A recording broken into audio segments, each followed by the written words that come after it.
Welcome back in study with Shaivi Singh. आज के इस वीडियो में हम पढ़ने जा रहे हैं क्लास 8 वसंत भाग 3 का चैप्टर नंबर 4 दीवानों की हस्ती, जिनके कवि हैं भगवती चरण वर्मा जी।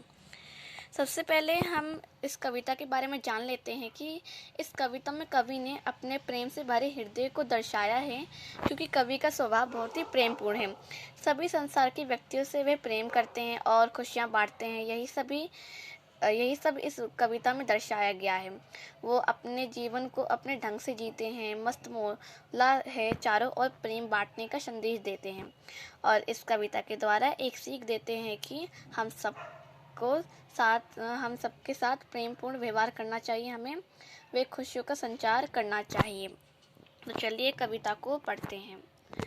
हम दीवानों की क्या हस्ती है, आज यहाँ कल वहाँ चलें, मस्ती का आलम साथ चला, हम धूल उड़ाते जहाँ चले। दीवानों का अर्थ होता है अपने मस्ती में रहने वाले। हस्ती का अर्थ होता है अस्तित्व, मस्ती का अर्थ होता है मौज और आलम का अर्थ होता है दुनिया। तो इस पंक्ति में कवि बोल रहे हैं कि हम अपनी मस्ती में रहने वालों की क्या अस्तित्व, कल कहीं है, आज कहीं है तो कल कहीं है। कि वो कहना चाहते हैं कि वो एक जगह नहीं टिकते हैं, आज वो कहीं है तो कहीं और चले जाएंगे कल। मस्ती का आलम मतलब कि वो मौज की दुनिया के साथ चलें और धूल उड़ाते जहाँ चलें।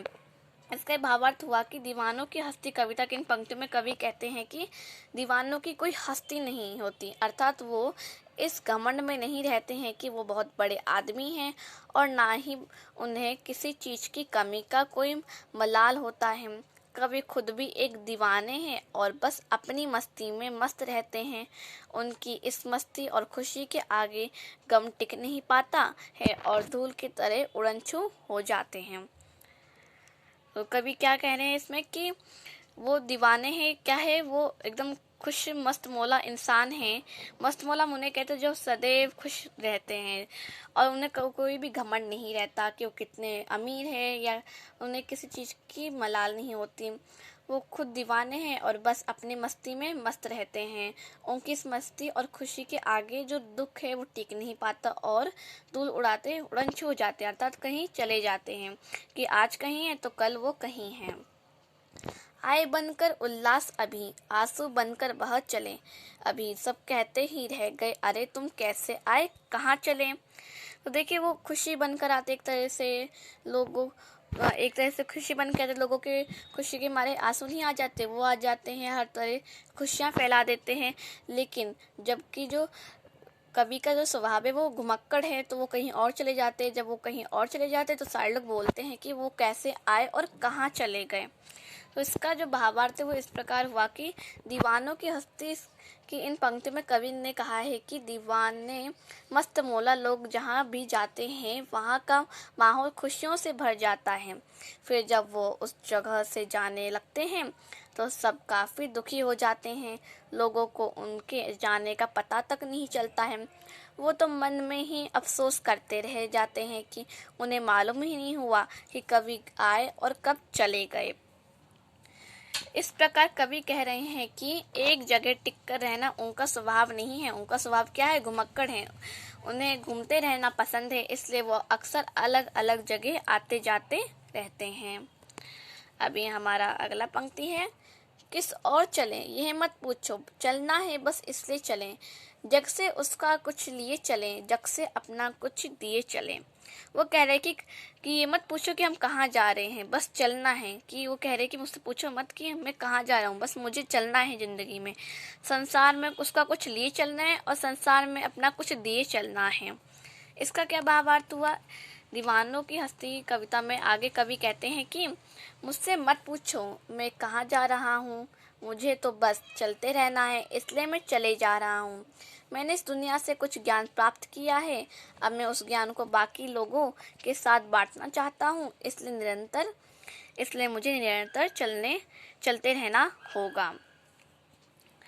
अब हमारी अगली पंक्ति है, दो बात कही दो बात सुनी, कुछ हंसे और फिर कुछ रोए, छक्कर सुख दुख के घूंटों को हम एक भाव से पिए चले। अब इसमें कवि क्या कह रहे हैं, भगवती चरण वर्मा दीवानों की हस्ती कविता की इन पंक्तियों में कह रहे हैं कि वो जहाँ भी जाते हैं लोगों से खूब घुल मिल जाते हैं। जैसे कि उनका स्वभाव क्या है, मस्त मौला है, तो वो मस्ती करते हैं, खुशियाँ फैला देते चारों ओर, तो इसलिए उनका मिलनसार, उनका जो स्वभाव है मिलनसार के तरह हैं, तो सबसे घुल मिल जाते हैं। उनके सुख दुख बांटते हैं। कवि के लिए सुख और दुख दोनों भावनाएं एक समान हैं, इसलिए वो दोनों परिस्थितियों को शांत रहकर सहन कर लेते हैं। इस तरह कवि अपने मार्ग पर चलते हुए लोगों का दुख सुख बांटते हैं और उन्हें एक समान ढंग से ग्रहण करके आगे बढ़ जाते हैं। अब हमारा अगला पंक्ति है, हम भीख मंगों की दुनिया में स्वच्छंद लुटाकर प्यार चलें, हम एक निशानी से उर पर ले असफलता का भार चलें। तो इसमें क्या कह रहे कवि कि हम भीख मंगो, सबसे पहले कठिन शब्दार्थ देख लेते हैं, इसमें कुछ ज़्यादा ही है। भीख मंगो का अर्थ होता है भिखारियों। स्वच्छंद का अर्थ होता है आज़ाद। निशानी का अर्थ होता है चिन्ह। उर हम हृदय को कहते हैं, दिल। असफलता जो सफल ना हो, और जो भार होता है, भार बोझ को कहते हैं। तो क्या कह रहे हैं कि हम भीख मंगों की दुनिया में आज़ाद लुटाकर प्यार चलें। तो देखते इसका क्या अर्थ हुआ। दीवानों की हस्ती कविता की इन पंक्तियों में कवि कहते हैं कि ये दुनिया बड़ी ही स्वार्थी है। क्यों स्वार्थी है? क्योंकि लोग स्वार्थ से इतने अंधे हैं कि बस भीख मंगों की तरह सबसे कुछ ना कुछ मांगते ही रहते हैं। मगर कवि स्वार्थी नहीं है, इसलिए उन्होंने स्वार्थी दुनिया पर बिना किसी शर्त के अपना अनमोल प्यार लुटाया है। लोगों को प्यार बांटने का खूबसूरत एहसास हमेशा कवि के दिल में रहता है। कवि ये कहना चाहते हैं, उन्होंने जीवन में काफ़ी बार असफलता और हार का स्वाद भी चखा है। क्योंकि ऐसा तो नहीं है कि हर बार कोई सफल हो जाए, कभी कभी असफलता भी हो जाती है।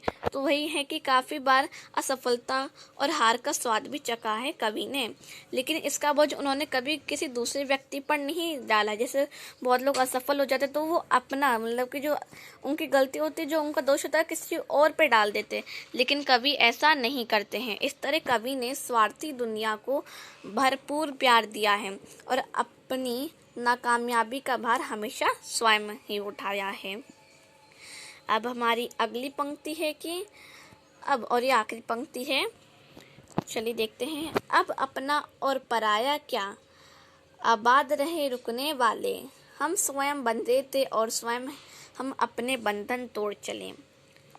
सबसे पहले आबाद होता है बसना। तो क्या कह रहे हैं वो, दीवानों की हस्ती कविता की इन अंतिम पंक्तियों में कवि कहते हैं कि अब उनके लिए दुनिया में कोई भी अपना या पराया नहीं है। जो लोग एक मंजिल पाकर वहीं ठहर जाना चाहते हैं, उन्हें कवि ने सुखी और आबाद रहने का आशीर्वाद दिया है। मगर कवि खुद एक जगह बंद कर नहीं रहना चाहते हैं, इसलिए उन्होंने अपने सभी सांसारिक बंधन तोड़ दिए हैं और अब वो अपने चुने हुए मार्ग पर आगे बढ़ते जा रहे हैं। वो इसी में खुश और संतुष्ट हैं।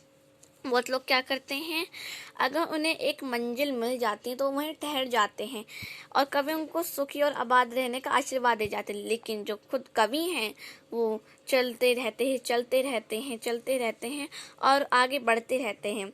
वो इसी में खुश हैं और संतुष्ट हैं और उनका कोई भी सांसारिक बंधन नहीं है। वो सारे सांसारिक बंधन तोड़ दिए हैं उन्होंने, लेकिन बहुत लोग इस सांसारिक बंधन से क्या है, बंधे हुए हैं। लेकिन जो कवि हैं वो नहीं बंधे हुए हैं।